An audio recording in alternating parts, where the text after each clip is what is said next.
Assalamualaikum dan selamat pagi. Terima kasih kerana anda terus setia mendengarkan segmen Masyarakat dan Budaya bersama tetamu undangan kita pada pagi ini, iaitu Profesor Dr. Muhammad Yusof bin Ismail, Dekan Fakulti Sains Sosial Gunaan Open University Malaysia. Okey doktor, kita terus kita sambung balik ciri-ciri budaya.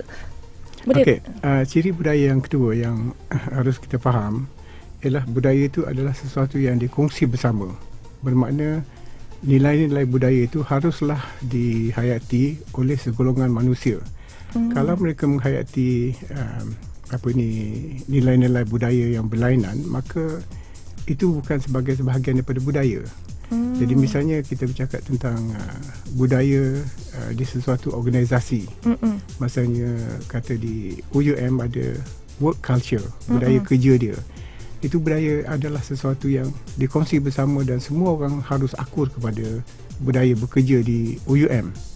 Misalnya di UUM kita kena clock in pada pukul 8.30 pagi. Jadi kalau ada orang yang datang awal lagi baik. Tapi kalau orang yang datang lewat dan tidak clock in langsung, itu dianggap sebagai tidak mengamalkan budaya.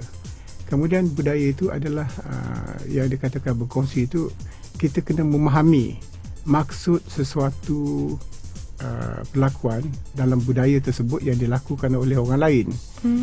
Kemudian yang dikongsi bersama itu, budaya itu sangat canggih.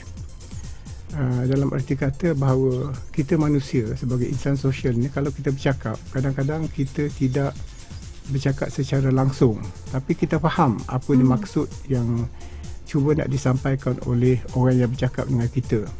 Misalnya dalam masyarakat Melayu, apabila kita datang ke rumah seseorang,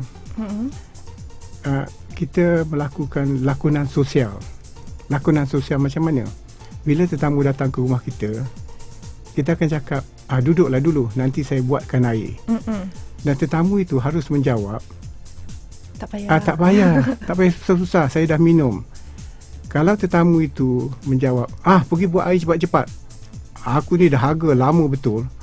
Kata ini tetamu macam mana ni? Jadi budayanya, dia tak ada budaya. Jadi kita kena harus berlakon, walaupun kita dah harga macam mana, kita kata tak payah susah-susah. Dan tuan rumah mesti mengatakan, tak apa, saya akan buat air, duduklah sekejap. Jadi itu lakonan sosial. Kemudian kadang-kadang kita bercakap secara beralas. Kalau kita menegur seseorang, kita tidak menegur secara direct, tapi kita menegur dia secara sindir ataupun secara belapik ataupun secara kiasan. Kalau dia tak faham kiasan itu, maka dia tidak berbudaya lah. Itu masalahnya dalam manusia ni. Tapi kita diajar daripada kecil supaya kita sentiasa sensitif kepada nada suara manusia yang bercakap dengan kita, cara dia memilih perkataan, dan kita kena sensitif kepada perkara ini. Itu yang kecanggihan budaya itu.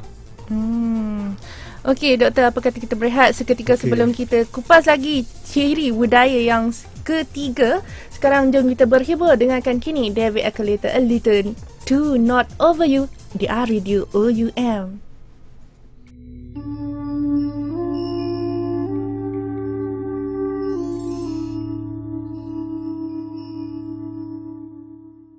Radio UUM merentasi minda anda. Terima kasih kerana anda terus setia mendengarkan segmen Masyarakat dan Budaya bersama tetamu undangan kita pada pagi ini, iaitu Profesor Dr. Muhammad Yusof bin Ismail, Dekan Fakulti Sains Sosial Gunaan Open University Malaysia. Okey doktor, apa kata kita sambung lagi ciri-ciri budaya yang seterusnya? Okey, terima kasih Siti. Ciri-ciri budaya yang satu lagi ialah budaya itu adalah sesuatu yang senantiasa berubah. Nilai-nilai dan norma dalam masyarakat itu, ada nilai-nilai norma yang terus kekal hingga sepanjang zaman.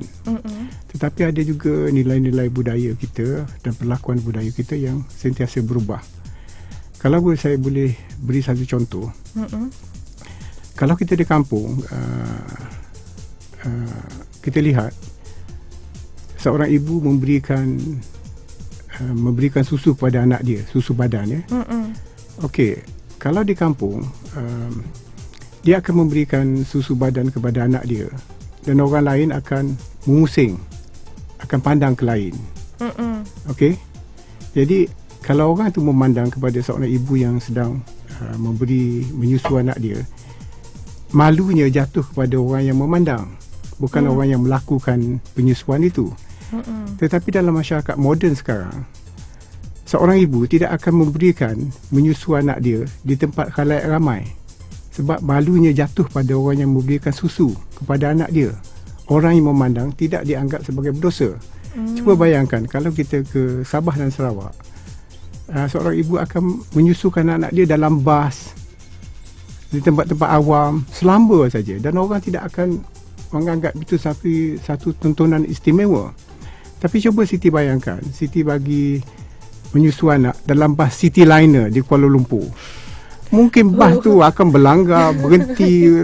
Jadi ini perubahan nilai budaya itu berlaku dalam konteks sekarang. Begitu juga dengan amalan-amalan murni dalam masyarakat, misalnya bergotong royong dan sebagainya, sudah banyak berubah sekarang. Sebenarnya kita mengarah kepada commercialization. Pada zaman dahulu orang turun ke bendang kerana tolong-menolong untuk membantu orang menanam padi, mengubah padi, menuai, mengetam. Tetapi sekarang ni orang tidak berbuat begitu, sebabnya orang yang tanam padi itu hasilnya dijual, bukan untuk dimakan. Jadi perubahan budaya itu berlaku dalam banyak kes. Dan perubahan budaya itu juga dipengaruhi oleh perkara-perkara daripada luar. Ya. Pengaruh daripada luar ini termasuklah konsep kecantikan yang kita akan bincangkan kemudian. Ya. Konsep kecantikan kita itu ditentukan bukan oleh kita sendiri, tapi ditentukan mungkin oleh Hollywood, Bollywood dan juga daripada barat. Itu kita akan bincangkan kemudian. Okey, apa kata kita berehat seketika? Selepas ini kita akan membincangkan secara lanjut tentang simbol dalam budaya. Jadi, teruskan mendengar Radio UM dan kini berhibur dengan The Fabulous Cat Cinta Kosmik.